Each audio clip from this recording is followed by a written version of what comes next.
I caught my partner whispering to someone in the dark while I pretended to be asleep. Now I know exactly what they've been hiding, and I don't know if I'm more disgusted or relieved. Welcome to Reddit Toxic Family Telltales channel. New episode every day. My husband punched my pregnant sister in the stomach, and thank God he did. I know how insane that sounds, but let me explain. It happened during her baby shower. My husband walked right up to my 8-month pregnant sister, balloons everywhere, pastel decorations, a mountain of gifts behind her, and without warning he swung. Full force. Straight to her stomach. She doubled over with this horrible sound and collapsed backward into the gift table. Wrapping paper and bows went flying. 50 guests screamed at once. I shoved him so hard he nearly lost his footing. What the hell is wrong with you? I screamed in his face, shaking with rage. My mom was on the phone sobbing, telling 911 that her daughter, her pregnant daughter, had just been assaulted. My dad and brothers pinned my husband against the wall while I pounded on his chest, calling him a psychopath. Meanwhile, my sister was on the floor, curled around her belly, crying that something was wrong. Her boyfriend was frantically checking for blood.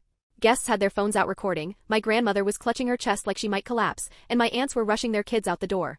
I dropped to the floor beside my sister, desperate to feel the baby kick, but she shoved my hands away, sobbing, "Don't touch me, it hurts too much." The neighbor, who happens to be a midwife, rushed over, but my sister screamed at her too, screaming not to let anyone near her stomach. My uncle was already calling his lawyer, ranting about pressing charges for attempted murder of an unborn child. Across the room, my sister's future mother-in-law fainted dead away and had to be carried to the couch. The chaos was unreal. Then my husband, still struggling against my brothers, yelled, "Look at her stomach where I hit her." I wanted to kill him for even daring to speak, until I saw it. There was a dent. A deep, unnatural dent in her stomach, and it wasn't popping back out. My blood ran cold. I lunged forward before she could cover it and pressed my hand against the spot. My fingers hit foam. Asterisk foam edges. Velcro straps. Asterisk my whole body went numb. That wasn't a baby. That was memory foam under her dress. She'd been strapping fake bellies to herself this entire time. She'd been buying them online in different sizes to mimic each trimester, stealing ultrasound pictures from forums, photoshopping her name onto them. She scammed our whole family out of more than $30,000 medical bills that never even existed. I'd already checked, no OB in the city had her as a patient. I pushed on the padding again and my sister shoved me, screaming, but it was too late. Everyone started clawing at her dress. More straps. More foam. The truth spilled out right there in front of everyone. I'd followed her once after she claimed she had an appointment. She didn't go to a doctor's office. She went to a bar. Drank for 2 hours. Then swung by a costume shop and bought 3 more fake bellies. And my husband? He wasn't finished. He yelled for everyone to listen, sweat dripping down his face. "This is why I had to stop her today," he said. "I saw her at the hospital last week. She was following a teenage patient through the maternity ward. Security cameras caught her sneaking into teen pregnancy support groups, pretending to be one of them." He pulled out his phone. Screenshots from hospital footage. My sister trailing behind a young girl who was clearly alone. Sitting with her in the cafeteria. Walking her to her car.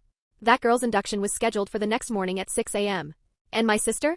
She had already bought a car seat. Nurse scrubs. She'd looked up shift changes for the hospital staff. She told all of us she was delivering at a birthing center that doesn't even exist. She was going to vanish tonight, show up tomorrow with a stolen newborn and claim it as her own. She'd even been practicing forging birth certificates. She had a breast pump, formula, and had been taking hormones to induce lactation. At that moment, my mom grabbed at her dress and ripped it open. The fake belly slid sideways and fell, straps dangling. The whole room erupted. Her boyfriend backed away, horrified. My cousin dialed the police while my aunts tallied up how much money they'd given her for fake medical bills. "You ruined everything." My sister screeched at my husband, ripping the foam belly off and hurling it at his feet. Her face twisted into something I didn't even recognize anymore. She snarled, "That teenager is a drug addict who doesn't deserve a baby. I would have given it a perfect life." She bolted for the door, but my dad and brothers blocked her, forming a wall. For 30 years I thought I knew my sister. But the person standing there? It was like a mask had fallen away. And none of us were prepared for how far she was willing to go. She broke free, lunged at my husband with her nails like claws. My brothers slammed her to the carpet as she thrashed and screamed, the fake belly lying twisted on the floor beside her. My husband kept shouting about the hospital footage while my sister fought like a wild animal, shrieking that we'd ruined her plan. Then the wail of sirens. Red and blue lights flashing through the windows. 2 squad cars pulled up and officers stormed in. She tried crawling toward the back exit, but my cousin was already showing the cops the screenshots, the purchases, the hospital surveillance. They looked at the fake belly on the carpet, then at her, still restrained by my brothers. They cuffed her as she wailed, alternating between sobbing about betrayal and threatening what she'd do when she got out. Neighbors lined the street, staring as officers read her rights and dragged her toward the car. She screamed one last time about how the teenage girl didn't deserve her baby anyway. And just like that, the mask was gone forever. My grandmother was slumped on the couch, one hand clutching her chest while my aunts fanned her with crumpled napkins from the gift table. The whole house still smelled like frosting and spilled punch, but the air was heavy, like the walls themselves knew our family had just cracked open. Then the detective arrived. He didn't waste any time, said the first priority was protecting the teenage girl my sister had been stalking. My husband gave them her name, Becca Torres. They called it in immediately. Within the hour, Becca had been moved to a secure hospital floor with guards stationed outside her door. A judge signed an emergency protection order that same night, barring my sister from ever getting near her. The detective told us something that chilled me to the bone. My sister had been shadowing Becca for 2 whole months. Watching her, tracking her movements, memorizing her habits. And then, like a punch straight to the gut, another officer turned to my husband and said he was under arrest for assault. The room exploded with voices. Everyone was yelling that he saved a baby's life, that this wasn't an attack, it was intervention. But the officer was stone-faced. "Assault is still assault," he said flatly, snapping cuffs over my husband's wrists. I scrambled to find our checkbook, hands shaking so badly I nearly ripped the pages out. That night, my husband sat in a holding cell while I tore through our phone book calling every lawyer we'd ever heard of. Most hung up after hearing the story. Too messy. Too insane. Finally, one agreed to meet us in the morning. I didn't sleep at all. At dawn, I drove to the courthouse with $5,000 cash for bail stuffed in my purse. The lawyer looked over the evidence, his eyes wide. He told me my husband absolutely saved that child, but legally he'd still face consequences. Maybe we could get it dropped down to a misdemeanor, but punishment was inevitable. While we were in that courthouse, broken and exhausted, my sister's boyfriend showed up at my door looking like his whole world had collapsed. His voice cracked when he asked how long she'd been lying. He'd painted the nursery yellow just last month. Spent $2,000 on a crib. Told his family they were expecting. I showed him her laptop, the search history that stretched back over a year, page after page of fake pregnancy research. He staggered into our bathroom and vomited when he saw she'd been taking hormones to make her breasts leak milk. My phone rang, it was Mom sobbing. Channel 7 had already picked up the story. Our last name plastered across the evening news. She couldn't walk outside without cameras chasing her. The grocery clerk asked if she was the mother of the baby thief. Dad had to take time off work because his co-workers wouldn't stop whispering behind his back. Then came another call, the detective. They needed me to come along for a search of my sister's apartment. What we found there? I still can't believe it. 3 whole notebooks. Every page filled with details about Becca Torres's life. What she ate for lunch. Which bathroom stall she used most often. Even grainy photos of her walking to her car, taken from across the parking lot. It was like watching someone map out a military operation. They found receipts for nurse scrubs, a fake hospital badge, everything she'd need to slip in and snatch a newborn. But that wasn't even the worst part. I found unopened credit card statements with my name on them. My social security number. 3 cards, all maxed out. She'd done the same to Mom, running up another $20,000 in debt. The detective said identity theft charges would be added to her growing list of crimes. We had to file reports, freeze our credit. Our lives unraveled a little more by the hour. 3 days later, Becca went into labor. She delivered a healthy, perfect baby girl under the watch of security guards and social services. And my sister? She'd been right about one thing. Becca didn't have family. She was alone. But now she had Leah Baldwin, a social worker who stayed with her, guiding her through housing assistance and helping her start motherhood without fear. But those notebooks still haunt me. The level of detail, down to a stranger's bathroom schedule, was so calculated, so obsessive, it makes me wonder what else my sister had been planning. The baby was safe. My sister was in jail. For a moment I thought that was the end. But then her lawyer announced she wanted to go to trial. She planned to argue that she was doing a public service by taking the baby from what she called an unfit mother.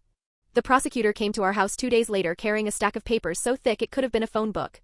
She spread them across our kitchen table one by one, outlining every charge: attempted kidnapping, fraud, stalking, identity theft. The attempted kidnapping alone could lock her away for years. Across the table, my husband sat with his own much smaller stack of papers, his assault charge. Our lawyer explained this was the best deal we'd get: plead guilty, accept the punishment, walk away with only a misdemeanor. The prosecutor agreed. But as she said it, all I could think was, our lives would never be the same again. That night, my phone lit up with Dad's number, and the sound of his voice nearly broke me. He was calling from the emergency room. His chest hurt, he said, and he couldn't catch his breath. The doctor told us it was a minor heart episode, triggered by stress, and kept him overnight for observation. Dad lay there hooked up to machines, monitors beeping in the background, and he just kept asking the nurses how he missed it. How could he not see the signs that his own daughter, his little girl, was capable of something this monstrous? Mom sat beside him the whole night, clutching his hand like if she let go, he'd disappear. The next morning, my sister's ex-boyfriend called me. His voice was hollow, like he hadn't slept in days. He asked if I could come by their apartment. When I got there, he showed me the closet in their bedroom. Inside were 3 more fake pregnancy bellies, different sizes, each labeled in her handwriting: 6 months, 7 months, 8 months. The receipts dated back over a year. She'd been practicing. He played me videos from her phone, clips of her standing in the bathroom mirror, testing out different poses, different waddles, rehearsing how to sit so the straps wouldn't show. Pages of notes on what clothes worked best to hide the edges. She was rehearsing a lie like it was a performance. Meanwhile, my grandmother hadn't left her room in 3 days. She wouldn't answer knocks, wouldn't speak. Finally, Mom used her spare key. We found her sitting in the dark, no TV, no light, just staring into nothing. She'd given my sister $5,000 over the past few months for prenatal vitamins and medical costs. The shame was killing her from the inside out. Fooled by her own granddaughter. Then our lawyer called, his voice tight with something between anger and disbelief. He'd been digging into my sister's online history and found 12 separate pregnancy forums she'd joined under fake names. For 2 years she'd stolen ultrasound photos from real women, edited them with her own details, and reposted them as if they were hers. She plagiarized their pregnancy journals word for word, crafting a flawless illusion of motherhood. He mailed me the proof, a stack of printed pages thick enough to choke on. 2 weeks later, my husband stood in front of the judge. He pleaded guilty to misdemeanor assault. The judge looked at all the evidence, looked at him, looked at me, and said what we already knew: violence is never acceptable. But she also knew why he did it. She sentenced him to 6 months of anger management classes and 100 hours of community service. No jail time. My husband just nodded, signed the papers, and accepted it. He knew we were lucky. 3 weeks after that, I walked into the courthouse for one of my sister's hearings. Becca Torres was there. She looked so young, 17 at most, with dark circles under her eyes. Her newborn daughter slept in a carrier pressed against her chest, her tiny breaths making the blanket shift with each rise and fall. When Becca saw me, she stood and walked over. Her voice trembled as she thanked me for stopping my sister from taking her baby. She admitted she was terrified to testify, but she wanted justice. The baby stirred, made those soft little newborn sounds, and Becca adjusted the blanket with hands that were gentle but shaking. And that's when it hit me why my sister had targeted her. Becca was alone. No family in the courtroom. No one to lean on. But she had Leah Baldwin now, the social worker who sat with her, steady as a rock, guiding her into motherhood. 2 days before the next hearing, the psychiatrist's report arrived. 20 pages long. It diagnosed my sister with pseudopsych delusion disorder, twisted together with antisocial personality traits. The doctor wrote that she truly believed she was more deserving of a baby than women she labeled unfit. To her, teenage moms and women struggling with addiction didn't deserve their children, she did. It was sickening reading how her mind turned theft into something noble. Meanwhile, Mom and Dad sat down with a financial advisor to tally up the damage. Between the stolen credit cards, the fake medical expenses, and everything else, the number came to nearly $50,000. They started selling things, pulling from retirement savings, trying to pay people back. But no amount of money could fix what it did to Dad. He couldn't look anyone in the eye at family dinners anymore. He kept apologizing for raising someone capable of this horror. The shame was heavier than his heart problems. And in a way, I think it was destroying him even more. 3 weeks after her arrest, I opened the mailbox and found an envelope with my sister's handwriting on it. Inside was a letter scrawled on yellow legal paper. She didn't apologize. Not once. Instead, she wrote that I had betrayed her, that she'd never forgive me for ruining her life. She rambled about how Becca didn't deserve her baby, how teenagers who get pregnant are selfish, reckless, unworthy of motherhood. She insisted she would have given that child a perfect life, with 2 parents and a nice home. The last line cut me the deepest. I was doing the right thing. You're all just too stupid to see it. I crumpled it up and tossed it straight in the trash. But 2 days later, life gave us no room to breathe. My husband had to start his community service sentence at the youth center downtown. 100 hours of teaching kids about managing anger. Kind of ironic, considering he'd literally punched my sister in front of 50 people. That first day, he walked into a room full of 12 middle schoolers staring at him like he was a zoo exhibit. He started telling them the whole story, about the baby shower, about following my sister, about discovering her plan. Their mouths hung open. He explained how anger can protect people sometimes, but violence always carries consequences. Even when you're right. One kid asked if he regretted hitting her. My husband paused, looked the boy straight in the eye, and said, "No, not for stopping the kidnapping. But yes, for using my fists instead of my head." The program coordinator was in the back, arms crossed, listening to every word. When my husband talked about finding safer ways to handle danger, the guy just nodded. By the 3rd week, those kids were opening up about their own struggles with rage, and somehow my husband had become good at guiding them. Then Becca called me one evening, her voice shaking. She said some man was outside her apartment, claiming to be her brother. His name was Cade. He'd been gone 4 years, lost to drugs, but had seen the news about my sister and wanted to reconnect. Becca was terrified. He brought flowers and a stuffed animal for the baby, swearing he wanted to do right by her. She didn't buy it at first. But Leah, her social worker, ran a background check. Turns out Cade had been clean for 2 years, working steady at a warehouse, living in his own apartment.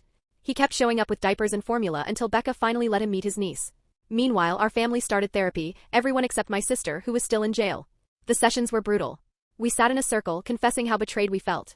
Mom sobbed every time about missing the warning signs. Dad kept repeating that he raised her wrong, like a broken record of guilt. The therapist kept reminding us, we were victims too. My sister's lies had poisoned us all. People with disorders like hers become experts at deception. They wear masks so well, even the closest family can't see past them. 6 sessions in, and we were still just trying to absorb the shock of realizing the person we loved was capable of planning something so evil. Then came another blow. My sister's ex-boyfriend filed a lawsuit against her for emotional distress and fraud. His lawyer laid it all out, the $80,000 she spent of his money, the crib, the nursery, the lies he told his entire family. And worse, those hormones she took to make her breasts leak milk, to deepen the deception. He wanted damages, and honestly, I couldn't blame him. She admitted in jail phone calls that she'd faked everything. He'd been used and he was wrecked by it. 2 months after her arrest, I found myself back in a courthouse, this time in front of a grand jury. 23 strangers staring at me as I retold every detail of that baby shower. My hands shook when I described pressing against her stomach and feeling the foam dent. I had to stop, sip water, and force myself to keep going. The prosecutor showed them the fake belly, the receipts, everything she'd bought online to sell her lie. I testified for 3 hours. The jury deliberated for less than one. They indicted her on every charge: attempted kidnapping, fraud, identity theft, stalking. Meanwhile, Leah stayed by Becca's side. She helped her file for housing, sign up for job training. Becca wanted to be a dental assistant, something steady, something that could support her daughter without leaning on anyone else. Leah helped her with WIC for formula, childcare vouchers, even watched the baby while Becca went to class. Cade picked up shifts as babysitter, slowly rebuilding his place in her life. But at home, things between me and my husband weren't the same. Even though I knew he saved that baby, the image of him punching my sister kept replaying in my head. The sound of his fist hitting her stomach, it haunted me. At dinner, I'd glance up and suddenly see that moment again and my stomach would turn. He noticed. He saw me flinch when he moved too quickly. And finally he sat me down and said, "We need help." We found a couples counselor who specialized in trauma. She listened, patient, steady, and told me my brain was caught between gratitude and horror. That it was normal. That it would take time. Because the truth is, my sister wasn't the only one who broke something that day. The news coverage opened a floodgate we weren't ready for. Within days, 3 different women reached out to the prosecutor.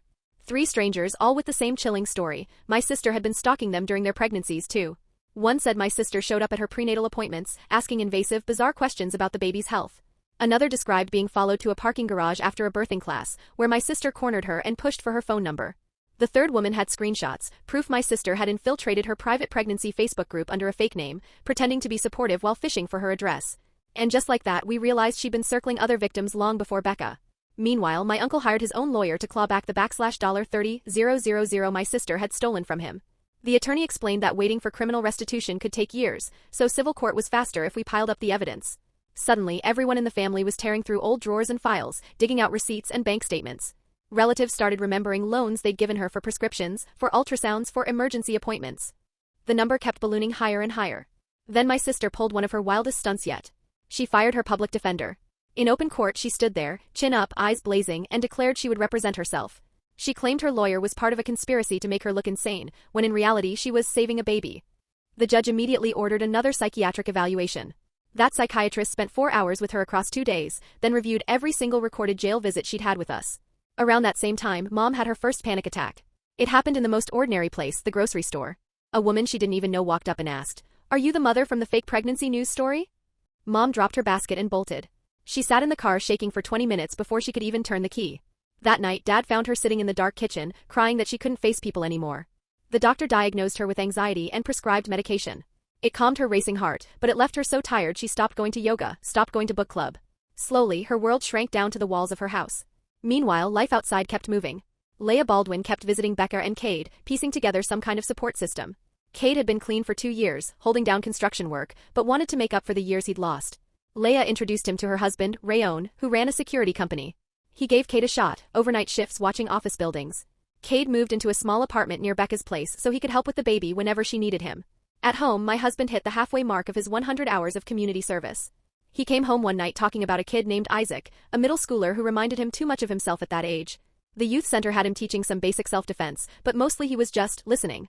Really listening to these kids spill about their lives, their anger, their families. Even his anger management instructor noticed. He started leaning on my husband to help guide newer participants who were still raw, still angry. Then the results from my sister's second psychiatric evaluation arrived. She was deemed competent to stand trial. But the psychiatrist wrote she had narcissistic personality disorder with antisocial features. She knew right from wrong, but believed her wants outweighed everyone else's rights. The report recommended at least 5 years of intensive therapy, no matter where she ended up. Dad tried to return to work after 2 weeks off. He lasted 1 day.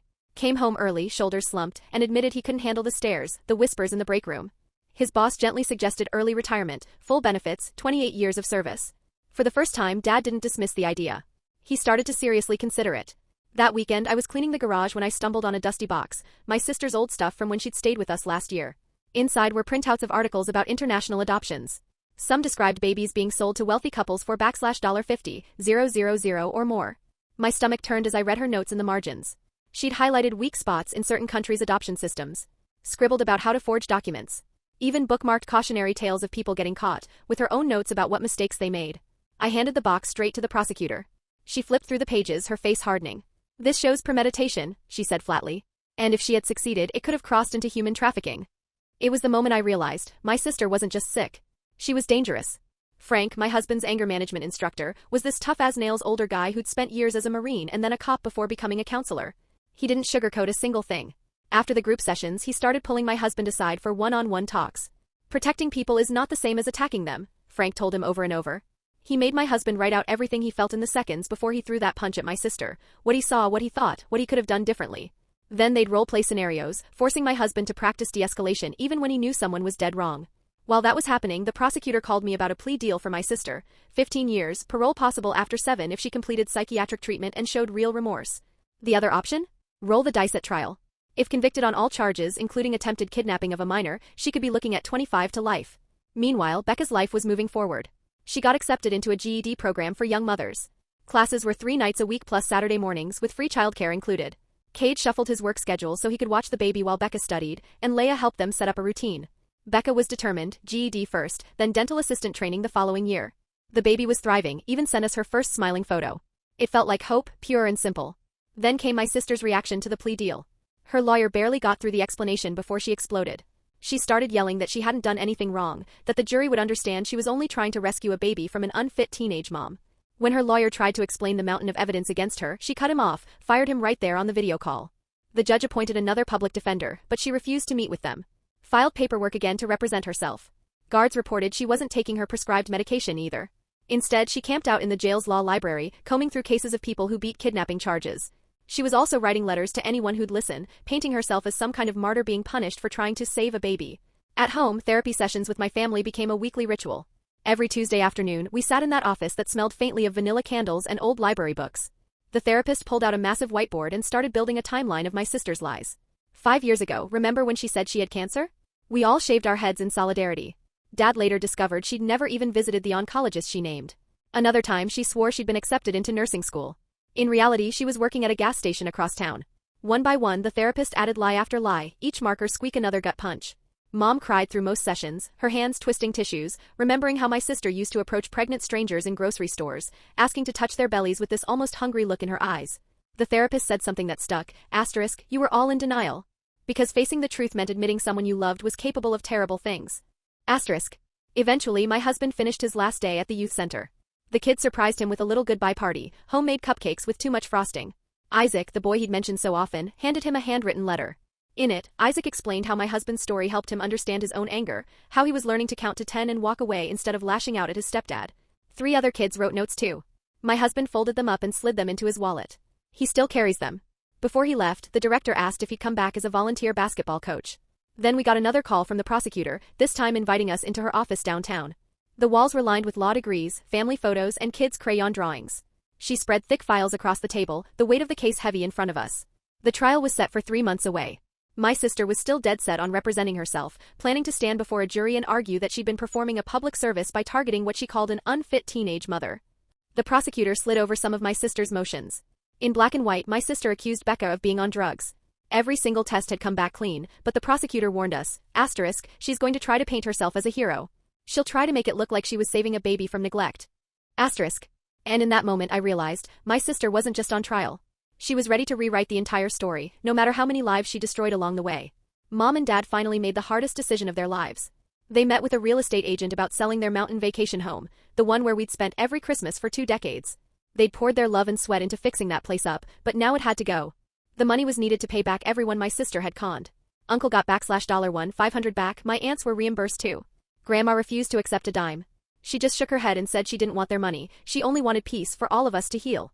The house sold within 2 weeks, to a young family with 3 kids who looked like they'd make their own beautiful memories there. One afternoon at the grocery store, I was reaching for apples when I heard a baby crying. I turned and saw Becca, pushing a cart with her daughter strapped in a carrier. Cade was beside her, comparing formula prices on his phone. The baby was in a pink onesie that said Mommy's Girl, cheeks round and soft like little peaches. And it hit me, how did we miss so many of my sister's lies years ago? The cancer story where we shaved our heads in solidarity. How did nobody question it until Dad checked the facts? Were we blind, or did we just choose not to see? Becca looked exhausted, shadows under her eyes, but she was smiling down at her daughter, making silly faces to stop the crying. When she noticed me, she froze. For a second, I thought she might turn away. But Cade put a hand on her shoulder, whispered something, and she relaxed. We chatted for a few minutes. She told me the baby was sleeping through the night now, and she was doing her GED classes online. I reached out, and the baby wrapped her tiny fingers around mine with the strongest grip. So small but so full of life. Then the letters started arriving. Yellow envelopes stamped with my sister's jail number. She wrote to our aunt, accusing me of jealousy, claiming I'd turned my husband against her. She wrote to our cousins, warning them that my husband was violent and unsafe, telling them to keep their children away. Some letters even went to our old neighbors, claims that she was wrongly imprisoned for caring too much about children. Most of the family threw them away. Some sent them back unopened. But Dad's brother wavered. He actually called, asking if maybe we'd overreacted. Mom had to drag out the evidence again, the fake belly receipts, the stalking photos, to remind him what really happened. Then the prosecutor invited us to her office to listen to recordings of my sister's phone calls from jail. My stomach dropped as her voice filled the room. She told another inmate that she was still going to get her baby when she got out. She called Becca a worthless addict who didn't deserve her child, lies because Becca never touched drugs. In one call, she described knowing exactly where Becca lived and said she'd wait as long as it took. The prosecutor looked at us grimly and said these recordings proved one thing beyond a doubt: my sister wasn't sorry. She was still dangerous. Guards had even found drawings in her cell, page after page of babies she'd sketched out. By then, my husband and I had made our decision too. Reporters kept showing up at our house, knocking on the door, asking for interviews. Cars slowed down outside to snap pictures of the house where it happened. Our neighbors tried to be polite, but we felt the shift. We weren't welcome anymore. So, every weekend for a month, we drove around looking at neighborhoods 40 minutes away. Finally, we found a quiet suburb where no one knew our names. On moving day, we packed boxes while avoiding the backyard, the spot where the gift table once stood. The memory of that day still stained the air. Grandma, who'd stayed silent for so long, finally agreed to give a statement to the prosecutor. Too weak to travel, they arranged a video call. She sat in her favorite chair, dressed in her best clothes, hands trembling as she held up canceled checks and bank statements. She told the prosecutor how my sister had come to her house in tears, begging for help with medical bills and prenatal care. She gave her $5,000 without hesitation, believing she was helping her great-grandchild. When asked if she wanted the money back, Grandma shook her head. She only wanted my sister to get help, and never hurt another family again. A week later, Becca came into the prosecutor's office for a trial meeting, her baby girl perched on her hip. 6 months old now, sitting up, eating mashed bananas and sweet potatoes, already trying to crawl. Leia came too, beaming as she explained how Becca hadn't missed a single class or pediatrician visit. The baby's perfect weight, rolled over early, already ahead of schedule, Leia said proudly. In 20 years as a social worker, I've rarely seen a young mom so devoted. Becca looked tired but radiant, determination glowing in her tired eyes. She studied every night after putting her baby down, grinding through GED prep. Cade was working overtime to cover daycare. They were clawing their way forward, building a future piece by piece. The prosecutor snapped a few photos of the baby, healthy, happy, safe. She planned to show the jury exactly what my sister had tried to steal. 3 months later, I walked into the courthouse for jury selection, and there she was, my sister, for the first time since her arrest. I almost didn't recognize her. She'd lost at least 30 pounds, her cheekbones sharp under skin that looked like paper. The orange jumpsuit sagged on her thin frame, her once perfect curls now flat and greasy against her head. She sat slouched, muttering to her lawyer that she didn't even need to be there. The judge had to order her to sit down 4 separate times before finally warning he'd have her gagged if she interrupted again. The prosecutor questioned jurors about whether they could be fair in a case involving a planned baby kidnapping. Every time someone said yes, my sister mouthed no, shaking her head like a child. By lunch, 12 jurors and 2 alternates were sworn in. My sister looked at them and sneered, calling them all stupid. The next morning, opening statements began and chaos followed. The prosecutor barely got through 10 minutes before my sister interrupted 6 times. She jumped to her feet, declaring she was helping society by taking a baby away from an unfit mother. The judge warned her twice. The 3rd time, his voice thundered across the courtroom, one more outburst and she'd be held in contempt. She sat back down, but her performance didn't stop. She made faces, shook her head dramatically, and muttered under her breath while the prosecutor showed the jury photos of the phone bellies, receipts, and surveillance videos. When her own lawyer started speaking, she reached for the microphone like she wanted to snatch control of the narrative. 2 days later, it was my turn on the witness stand. I sat down at 8 o'clock in the morning and didn't leave until well past 2 o'clock. The prosecutor guided me step by step, through the baby shower, through finding the dented foam belly, through the moment my husband exposed everything. I described pressing my hands into the belly where my nephew should have been, only to feel Velcro and padding. The worst part? My sister never broke eye contact. 6 straight hours she stared at me, unblinking, like she wanted to burn through me with her eyes. Her lawyer asked if I'd ever seen signs of mental illness. I had to answer no, even though, looking back, the lies were everywhere. We just didn't want to see them. The prosecutor handed me receipts to identify, and I confirmed the purchases for fake bellies. Screenshots flashed on the projector, my sister trailing Becca through hospital hallways. Notes about Becca's daily schedule written in my sister's unmistakable handwriting. A credit card bill with my name on it that she'd opened and drained. By the time I stepped down, my legs were shaking so hard I nearly fell. The next morning, Becca took the stand with her baby. 9 months old now, chubby cheeks, big curious eyes. Becca's voice cracked as she told the jury how my sister sat beside her at support group meetings, asking invasive questions. She described the terror of learning someone had planned to steal her baby on the day she gave birth. Her voice trembled as she admitted she hadn't slept right for months, that she still checked her locks 5 times every night. 3 jurors wiped at their eyes when she said she thought my sister was being kind, when really she was hunting her. The baby fussed mid-testimony and Becca bounced her gently, explaining how my sister knew her induction date, her work schedule, every vulnerable detail. When Becca finished, my sister's lawyer didn't ask a single question. That silence made my sister slam her palms on the table, furious. My husband testified the following afternoon. He told the jury about the night he followed my sister to a bar when she claimed she had a doctor's appointment. He admitted openly that hitting her was wrong, that he'd already paid for it with anger management and community service. But he said he couldn't stand by and let an innocent baby be stolen. Then he showed the jury the security footage, the proof he'd collected of my sister stalking Becca for months. Her lawyer asked smugly if he enjoyed hitting women. My husband didn't flinch. "No," he said, voice steady. "But I'd do it again to save a baby." The jury didn't take long. 3 hours, that was all it took for them to return with verdicts. Guilty on all 7 counts, conspiracy to commit kidnapping, fraud over $$10,000, identity theft, stalking. When the foreperson read the verdict, my sister snapped. She leapt to her feet, shrieking that the jurors were idiots, that none of them understood she was trying to help that baby have a better life. She screamed that Becca was trash, that she'd ruin her child. The bailiffs dragged her out, her voice echoing down the hall until the courtroom doors slammed shut. 2 weeks later, we were back in court for sentencing. The judge looked my sister straight in the eye and handed down her fate, 18 years in prison, with the possibility of parole after 10 if she completed psychiatric treatment. My sister laughed. Laughed in open court. She told the judge she'd rather serve all 18 years than pretend she was wrong. The judge's voice was flat when he replied. "That's your choice. But you'll still be transferred to a psychiatric correctional facility." Within a month, she was moved to a facility 3 hours away. Daily therapy was mandatory. When the doctors called us with her evaluation, their voices carried no hope. Her personality disorder was severe, they said, so severe it could take years of intensive treatment just to scratch the surface. She still insisted she'd done nothing wrong. She still talked about Becca's baby as if it belonged to her. Meanwhile, Mom and Dad began attending a grandparent support group at the community center for families broken by crime. Dad admitted it helped, hearing other parents share how they'd learned to live with the shame of what their children had done. 6 months in, Mom even became a speaker for new members. She told them with tears in her eyes that loving your child doesn't mean excusing their crimes. Together, they started a small fund to help young mothers like Becca, covering childcare, diapers, formula. A way to turn their grief into something useful. My husband was healing in his own way too. He got hired coaching youth baseball and soccer at the rec center, leaning on what he'd learned in anger management. He never told the kids the full story, but he'd talk about choices and consequences, about anger and how to steer it instead of letting it steer you. The kids adored him. They saw a man who understood what it felt like to get mad, and who showed them how not to let that anger do damage. A year slipped by. We all gathered at the community college to watch Becca graduate. She walked across that stage in a black cap and gown, tassel swaying, her baby girl in the crowd. Cade lifted the little one high so she could see her mom, while Leia and Rayon cheered like family beside us. When the dean announced Becca had been accepted into the social work program for the fall, she punched the air, grinning through tears. I caught myself wondering, how did she do it? How do you study for a GED while your baby cries at night? How do you keep moving forward when you've lived through someone plotting to steal your child? But she did. Somehow she did. Afterward, Becca showed us her acceptance letter and class schedule, her baby tugging at the tassel on her cap with those strong little hands. I looked at my husband. He looked back. And without speaking, we both knew it was time. After months of counseling, after all the healing and work, we were finally ready to try for a child of our own. That same weekend, Dad sat at his desk for 6 straight hours, pen in hand, writing and rewriting a letter to my sister. When he finally showed Mom the finished version, his handwriting shook across the page.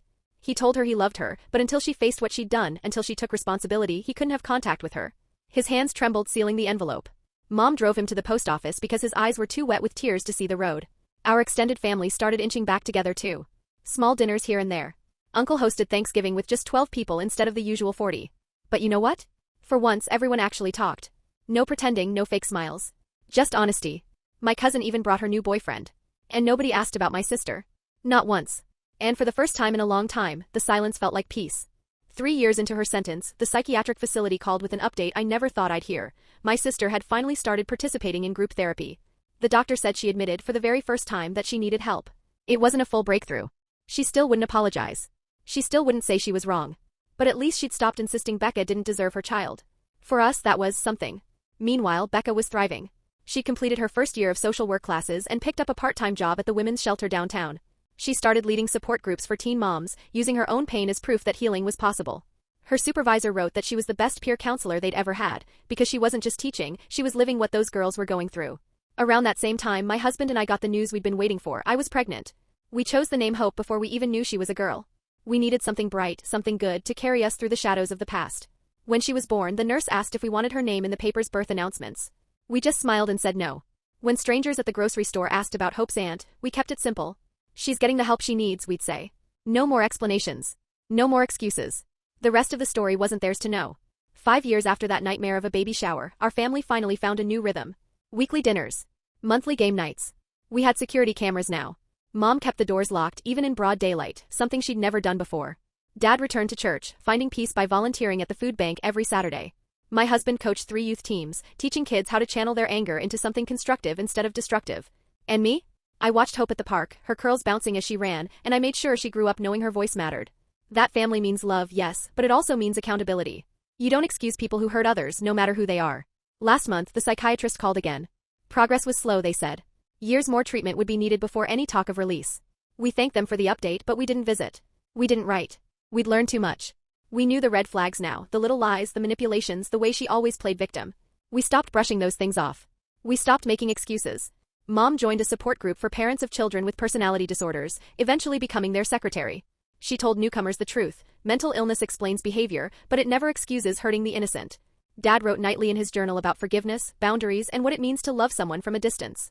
My brothers checked in weekly. We all kept going to therapy, healing piece by piece. The extended family drifted back, but with new rules.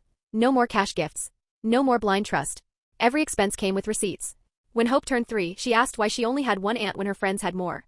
We told her Aunt Sarah was sick, and she needed special doctors to help her get better. Hope nodded, then went back to playing, satisfied with that answer for now. Becca, meanwhile, graduated with her social work degree. She was hired full-time at the shelter. Cade worked while watching their daughter. They moved into a bigger apartment, saving for a home of their own. And Leia and Ramon? They became family, the kind you choose after all they'd done to help us survive this storm. No, our lives aren't perfect. But they're real. They're honest. And they're free of the manipulation we once thought was normal. Thanks for watching. Today's train wreck is over, but tomorrow's ride is already on track. Subscribe so you don't miss it.